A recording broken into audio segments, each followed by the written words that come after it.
Top വാച്ചിൻ്റെ പുതിയ എപ്പിസോഡിലേക്ക് എല്ലാവർക്കും സ്വാഗതം. MTA വെറുതെ വിടുക എന്ന പേരിൽ ഒരു വീഡിയോ കഴിഞ്ഞ ദിവസം ചെയ്തിരുന്നു.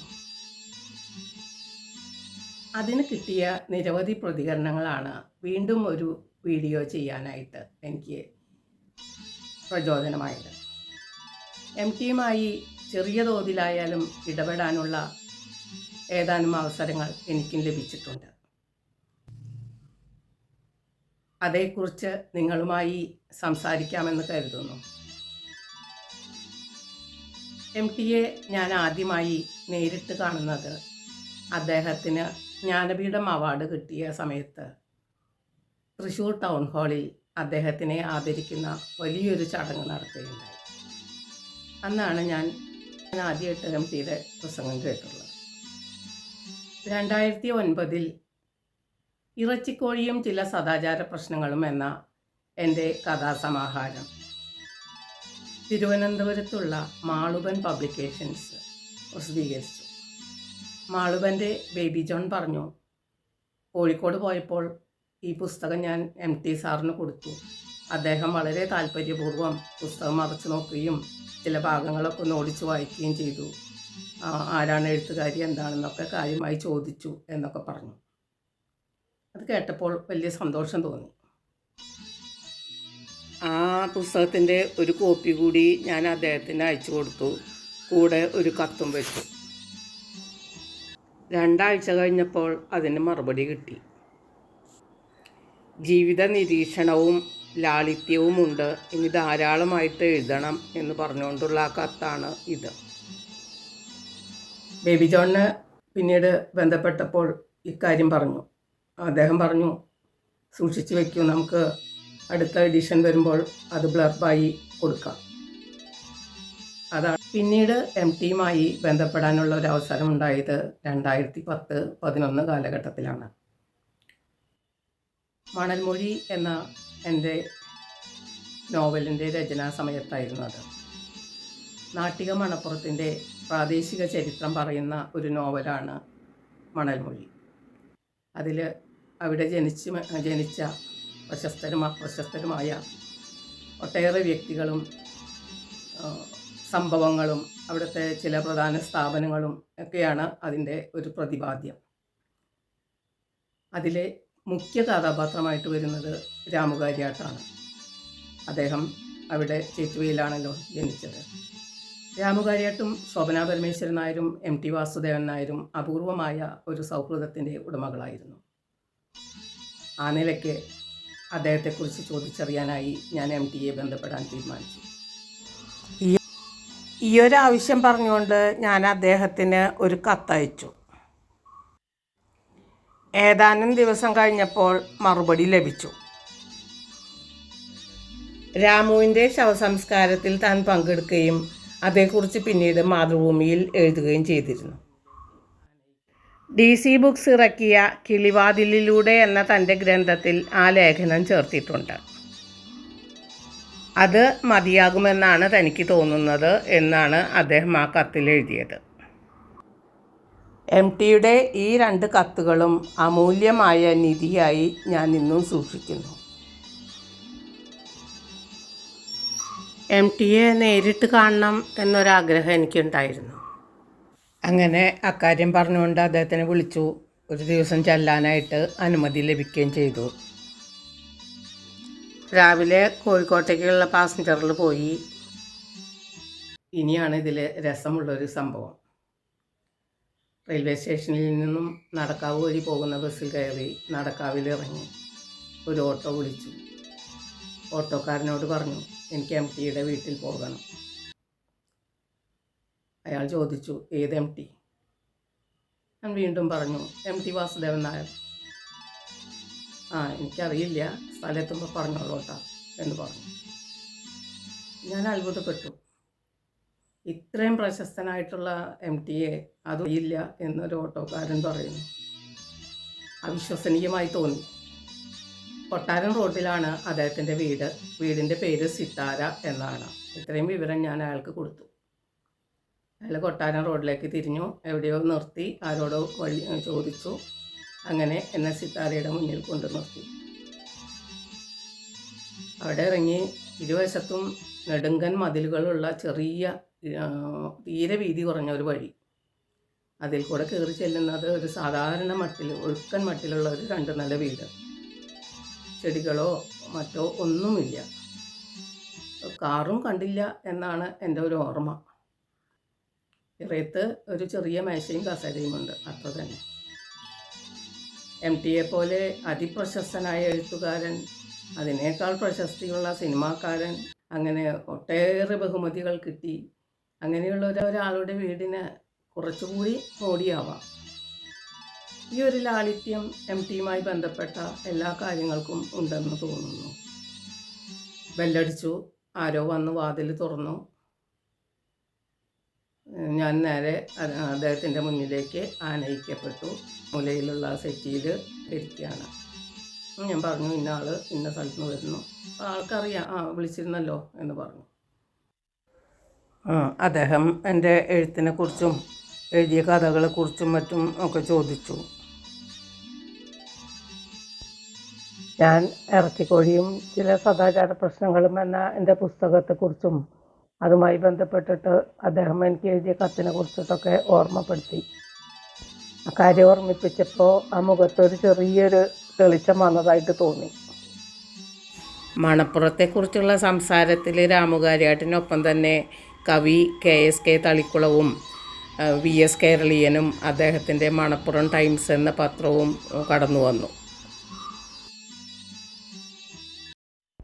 VSൻ്റെ പ്രവർത്തന മേഖല കോഴിക്കോടായിരുന്നല്ലോ.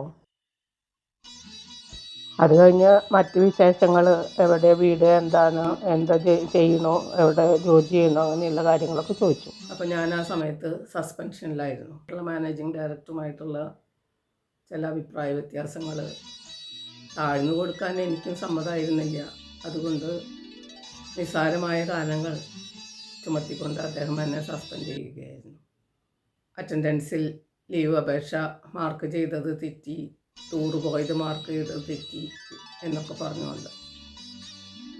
പൊതുമേഖലാ സ്ഥാപനത്തിൽ ഒരാളോട് അനിഷ്ടം തോന്നിക്കഴിഞ്ഞാൽ അയാളെ സസ്പെൻഡ് ചെയ്യാൻ പ്രത്യേകിച്ച് കാരണങ്ങളൊന്നും വേണ്ട. യാതൊരു സർവീസ് റൂളും അവിടെ ബാധകമാകുകയില്ല. അപ്പോൾ എന്തായാലും ഈ സസ്പെൻഷൻ ഞാനൊരു ഉർവശീശാപം ഉപകാരം പോലെയാണ് കണക്ക് എടുത്തത്. വർഷങ്ങൾക്ക് ശേഷം ഇപ്പോഴും എനിക്ക് എന്നെ സസ്പെൻഡ് ചെയ്ത ആ കോട്ടയം ജില്ലക്കാരനായ MDയോട് വളരെ സ്നേഹമുണ്ട്. കാരണം അദ്ദേഹം അന്ന് എന്നെ സസ്പെൻഡ് ചെയ്തത് കൊണ്ടാണ് മണൽമൊഴി എന്ന നോവൽ എഴുതാനായിട്ട്, അതിനു വേണ്ടിയുള്ള മാറ്റർ ശേഖരിക്കുന്നതിന് വേണ്ടി 6 മാസം എനിക്ക് കിട്ടിയത്. പിന്നീട് വന്ന ഭരണസമിതി അത് ക്വാഷ് ചെയ്തു. ശമ്പളവും മറ്റ് ആനുകൂല്യങ്ങളും അനുവദിച്ചു തരികയും ചെയ്തു. അങ്ങനെ MT എന്നോട് ചോദിച്ചപ്പോൾ ഞാൻ അദ്ദേഹത്തിനോട് പറഞ്ഞു, സാർ ഞാനിപ്പോൾ സസ്പെൻഷനിലാണ്, അപ്പോൾ എന്താണ് കാര്യങ്ങൾ ചോദിച്ചപ്പോൾ ഞാൻ കാര്യങ്ങളൊക്കെ പറഞ്ഞു. കേട്ടതിന് ശേഷം ചോദിച്ചു, ഞാൻ അതിൽ ഇടപെടണോ, നിങ്ങളുടെ മാനേജിങ് ഡയറക്ടറെ വിളിക്കണോ എന്ന് ചോദിച്ചു. എനിക്ക് വലിയ സന്തോഷം തോന്നി. കാരണം MTയെ പോലെ ഒരാളൊക്കെ വിളിക്കുക എന്ന് പറയുമ്പോൾ നമുക്കൊരു ഗമയൊക്കെ ഉണ്ടല്ലോ. പക്ഷെ അതേസമയം 2 കാരണം കൊണ്ട് ഞാനത് വേണ്ട എന്ന് പറഞ്ഞു. ഒന്നാമത്തെ കാരണം, MTയെ പോലെ ഉന്നതനായിട്ടുള്ളൊരു ആൾ പോലും വിളിച്ചു എന്നിട്ടും ഞാനത് നോ പറഞ്ഞു എന്ന് വലിയ അഹങ്കാരത്തോടു കൂടി പറയുന്ന ഒരു ടൈപ്പിലുള്ള ഒരു മനുഷ്യനായിരുന്നു അന്നത്തെ മാനേജിങ് ഡയറക്ടർ. അപ്പോൾ MTയുടെ വാക്ക് വെറും വാക്കായി മാറരുത് എന്ന് എനിക്ക് ആഗ്രഹം ഉണ്ടായിരുന്നു. രണ്ടാമത്തെ കാരണം, മണൽമൊഴി എഴുതാനായിട്ട് എനിക്ക് എന്തായാലും കുറച്ച് സമയം വേണ്ടിയിരുന്നു. ജോലിയിലിരുന്നു കൊണ്ട് അത് ചെയ്യാൻ പറ്റില്ല എന്നും എനിക്കറിയായിരുന്നു. ഈ 2 കാരണം കൊണ്ട് ഞാനത് വേണ്ട എന്ന് അദ്ദേഹത്തിനോട് പറഞ്ഞു. അങ്ങനെ ആ കൂടിക്കാഴ്ച അവസാനിച്ചു. ഞാൻ തിരിച്ചു പോരുകയും ചെയ്തു. ഏതാനും മാസങ്ങൾക്ക് ശേഷം കോഴിക്കോട് തന്നെ ഒരു മാസികയുടെ 25ാം വാർഷികത്തിന് ആശംസ അർപ്പിക്കാനായിട്ട് എനിക്കൊരു ക്ഷണം കിട്ടി. അതിൽ മുഖ്യ അതിഥി MT ആയിരുന്നു. കൂടാതെ P Vatsala teacher, UK Kumaran, കവി PK ഗോപി എന്നിവരൊക്കെ ഉണ്ടായിരുന്നു. എന്തായാലും ആശംസ പറയാനുള്ള ആ ദൗത്യം ഞാൻ വളരെ സന്തോഷത്തോടു കൂടി തന്നെ ഏറ്റെടുത്തു. MTയുമായി ഒരേ വേദി പങ്കിടാനുള്ള ഒരു അസുലഭമായ അവസരം അല്ലെങ്കിൽ ഭാഗ്യമായിരുന്നു അത്. 2019 മണൽമൊഴി പ്രസിദ്ധീകരിച്ചത്. അതിൻ്റെ പ്രകാശനം കാര്യങ്ങളുമായിട്ട് കുറച്ച് നാൾ പോയി. അത് കഴിഞ്ഞ് MTയെ വിളിക്കുകയാണ്. അപ്പോൾ അദ്ദേഹം കോട്ടക്കലിൽ ചികിത്സയിലായിരുന്നു. അപ്പോൾ അത് കഴിഞ്ഞ് വീട്ടിലെത്തട്ടെ, എന്നിട്ട് തന്നാൽ മതി എന്ന് പറഞ്ഞു. പിന്നീട് ഒരിക്കൽ വിളിച്ചപ്പോൾ പറഞ്ഞു, ഞാൻ വടക്കാഞ്ചേരി കേരളോർമ്മ വായനശാലയിൽ വരുന്നുണ്ട്, അപ്പോൾ തന്നാൽ മതി എന്ന് പറഞ്ഞു. അപ്പോൾ ഞാനും വിചാരിച്ചു ശരി എന്നാൽ അങ്ങനെയാവാം എന്ന് വിചാരിച്ചു. പിന്നീട് ആലോചിച്ചപ്പോൾ എനിക്ക് തോന്നി അത് വേണ്ടിയിരുന്നില്ല, അദ്ദേഹത്തിൻ്റെ വീട്ടിൽ തന്നെ പോയി കൊടുക്കേണ്ടതായിരുന്നു മണൽമൊഴിയും തോന്നി. കാരണം വലിയൊരു ചടങ്ങായിരുന്നു അവിടുത്തെ. അപ്പോൾ അതിൻ്റെ തിരക്കിൻ്റെ ഇടയിൽ ഹറിബറിയായിട്ട് അദ്ദേഹത്തിന് കൊടുക്കാനേ പറ്റുള്ളൂ. അതിനെക്കുറിച്ച് കൂടുതൽ സംസാരിക്കാനൊന്നും പറ്റിയില്ല. എന്നാലും ഇത്രയും പറഞ്ഞു, അത് വായിക്കണം എന്നാണ് എൻ്റെ ആഗ്രഹം എന്ന് പറഞ്ഞു. എനിക്ക് കണ്ണിന് ശരിക്കും നല്ല സുഖമില്ല, കാരണം വായനയൊക്കെ കുറച്ചിരിക്കുകയെന്ന് പറഞ്ഞു. അങ്ങനെ മണൽമൊഴി അദ്ദേഹത്തിനെ ഏൽപ്പിച്ചു. ഞാൻ തിരിച്ച് പോരുകയും ചെയ്തു. പിന്നീട് ഇടയ്ക്കൊക്കെ തോന്നി അദ്ദേഹത്തിനെ ഒന്ന് നേരിട്ട് പോയി കാണണം. അദ്ദേഹം കഥാപാത്രമായി വരുന്ന 3 അധ്യായങ്ങൾ അതിലുണ്ട്. ജീവിതം മനോഹരമാണ്, പക്ഷേ നാഴികക്കല്ലുകൾ, ബുഹൻവാൾഡ്. ഈ 3 ചാപ്റ്ററെങ്കിലും അദ്ദേഹത്തിന് വായിച്ച് കേൾപ്പിക്കണം എന്നൊക്കെ ഉണ്ടായിരുന്നു. പിന്നെ സഹജമായ ഒരു മടി, പിന്നെ വല്ലാണ്ട് ഈ പറഞ്ഞ പോലെ എഴുതി കഴിഞ്ഞ പുസ്തകത്തിൻ്റെ പിന്നാലെ പിന്നെയും നടക്കുക, മറ്റുള്ളവരെ കൊണ്ട് വായിപ്പിക്കുക, അവരുടെ അഭിപ്രായങ്ങൾ എഴുതി വാങ്ങി സോഷ്യൽ മീഡിയയിൽ പോസ്റ്റ് ചെയ്യുക, ഇതൊക്കെ എന്തോ എനിക്ക് അത്രയ്ക്ക് അങ്ങനത്തെ കാര്യങ്ങളിൽ തിരുമിടുക്ക് കുറവാണ്. കറൻറ്റ് ബുക്സ് ആണ് അത് പ്രസിദ്ധീകരിച്ചത്, പക്ഷേ അത് വ്യാപകമായ രീതിയിൽ വായിക്കപ്പെട്ടില്ല. രാമുകാരിയായിട്ടൊക്കെ കഥാപാത്രമായിട്ടുള്ള മറ്റൊരു നോവലും മലയാളത്തിലില്ല. പ്രാദേശികമായിട്ട് വായിക്കപ്പെട്ടു എന്നല്ലാണ്ട് വ്യാപകമായിട്ടുള്ളൊരു വായന ആ നോവലിന് ലഭിച്ചില്ല. MTയെ കൊണ്ട് 2 വാചകം എഴുതി വാങ്ങിക്കണം എന്നുള്ള ആഗ്രഹം സഫലമാകാതെ തന്നെ അദ്ദേഹം യാത്രയായി. അദ്ദേഹത്തിൻ്റെ ഓർമ്മയ്ക്ക് മുന്നിൽ സ്നേഹാഞ്ജലി. അദ്ദേഹത്തിൻ്റെ മരണശേഷം വളരെ ഭീകരമായ രീതിയിലാണ് സോഷ്യൽ മീഡിയയിൽ അദ്ദേഹത്തിനെതിരെയുള്ള ആക്രമണങ്ങൾ വന്നത്. മലയാള സിനിമ ഉള്ളിടത്തോളം കാലം യേശുദാസിൻ്റെ പാട്ടും MTയുടെ തിരക്കഥകളും നിലനിൽക്കും എന്നതിൽ യാതൊരു സംശയവുമില്ല. തിരക്കഥ എന്ന രൂപത്തിന് ശരിക്കും ഒരു സാഹിത്യത്തിന് തുല്യമായിട്ടുള്ള അത്രയ്ക്കും സാഹിത്യ മൂല്യം കൊടുത്ത ഒരു ആദ്യത്തെ തിരക്കഥാകൃത്താണ് അദ്ദേഹം. സിനിമയിലായാലും സാഹിത്യത്തിലായാലും ബഹുമുഖ വേഷങ്ങൾ ചെയ്ത ആളായിരുന്നു MT. തൊട്ടതെല്ലാം പൊന്നാക്കിയ ഒരു അപൂർവ പ്രതിഭ. തൻ്റെ ജീവിതകാലത്ത് തനിക്ക് ശരിയെന്ന് തോന്നിയ കാര്യങ്ങൾ അദ്ദേഹം ചെയ്തു. ഈ അടുത്ത കാലത്ത് മുഖ്യമന്ത്രി പിണറായി വിജയനെ അടുത്തിരുത്തിക്കൊണ്ട് MT ഭരണത്തിനെതിരെ നടത്തിയ നിശിതമായ വിമർശനം വ്യാപകമായ ചർച്ചയ്ക്ക് വഴിതെളിച്ചു.